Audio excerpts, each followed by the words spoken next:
అందరికీ నమస్కారం అండి. ఈరోజు స్వామి వివేకానంద జయంతి సందర్భంగా అమ్మ చారిటబుల్ ట్రస్ట్ సేవకులు ఏర్పాటు చేసిన ఈ కార్యక్రమంలో రక్తదాన శిబిరం ఏర్పాటు చేశారు రెడ్ క్రాస్ సహకారంతో. విషయం ఏంటంటే, మనకి నచ్చినప్పుడు, మనకు కుదిరినప్పుడు, లేదంటే ఇలాంటి ట్రస్టులు మోటివేట్ చేసినప్పుడు మనం వస్తున్నాము. ఎంతో కాస్త ఆర్తితో వచ్చి ఇస్తున్నారు, కానీ 30, 40, 50 మంది, మ్యాక్సిమం 100 మందికి ఇట్లా అయిపోతుంది.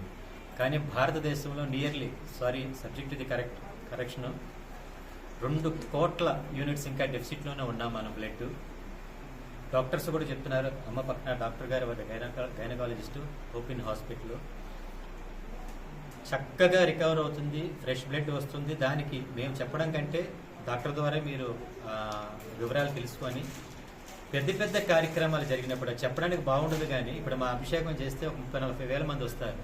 అక్కడ కూడా బ్లడ్ క్యాంప్ లాంటివి పెట్టి జనాల్ని అంటే యాక్సెప్ట్ చేయకపోవచ్చు, కానీ అందులో నాట్ 1% వచ్చిన 1000 మనకి యూనిట్స్ కూల్ అయ్యే అవకాశం ఉంటుంది.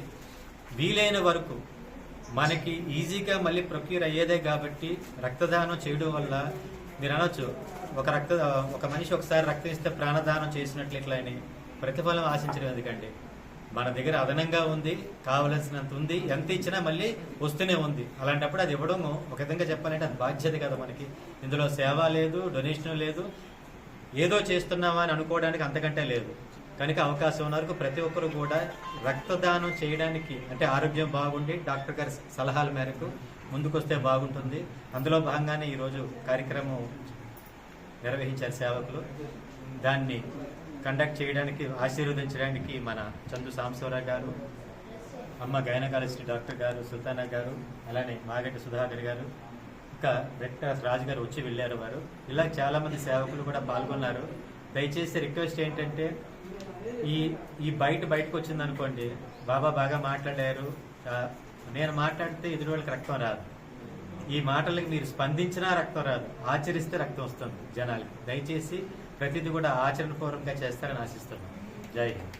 నమస్కారం అండి. నేను doctor Shama Sultana, open hospital chairman. ఈరోజు అమ్మ ట్రస్ట్లో నల్లపాడు రోడ్ ఇక్కడ స్వామి వివేకానంద జన్మదినం సందర్భంగా అన్నదానం అనేది అన్ని దానాల కంటే సో అలాంటిది HIV పేషెంట్స్కి ఈరోజు గవర్నమెంట్ నుంచి మందులు దొరుకుతున్నాయి, కానీ వాళ్ళకి ఇమ్యూనిటీ ఇంకా పెరగడానికి న్యూట్రిషన్ అనేది లోపం అవుతుంది. సో అలాంటి లోపాన్ని గుర్తించి అమ్మ ట్రస్ట్ వాళ్ళు చాలా సంవత్సరాలుగా ఒక కార్యక్రమాన్ని చేస్తున్నారు. ప్రతి HIV పేషెంట్కి అలాంటి చావు రాకూడదు, న్యూట్రిషన్ తక్కువ అయ్యి చావు రాకూడదు అనేసి ధ్యేయంతో ముందుకెళ్తున్నారు. ఇంకా పెద్ద ఎత్తున చేయాలి అని కంకణం కట్టుకున్నారు. ఆ సందర్భంగా మేము అందరం వచ్చి దాంట్లో భాగంగా మేము కూడా తలో ఒక చెయ్యి వేస్తాము. అండ్ ఓపెన్ హాస్పిటల్లో కూడా మీటింగ్ పెట్టబోతాము. మా పేషెంట్స్ని కూడా పుణ్యంలో భాగస్వామ్యం చేస్తామని ముందడుగు వేసామండి. ఇక్కడ ఈరోజు రక్తదానం కూడా జరుగుతుంది. సో ఇలాంటి ఆర్గనైజేషన్స్తో సలాం నమస్తే హిందూ సొసైటీ కూడా చేయగలపాలి అనేసి ఆశిస్తున్నాను. సో ముందు కూడా HIV పేషెంట్స్కి సలాం నమస్తే హిందూ సొసైటీ ద్వారా HPV వ్యాక్సినేషన్స్ కానివ్వండి, motivation sessions and cultural events కానివ్వండి సలాం నమస్తే హిందూ సొసైటీ ద్వారా ఇప్పిస్తామని, అమ్మ ట్రస్ట్తో పాటు నడుస్తామని ఆశిస్తున్నాను. Thank you.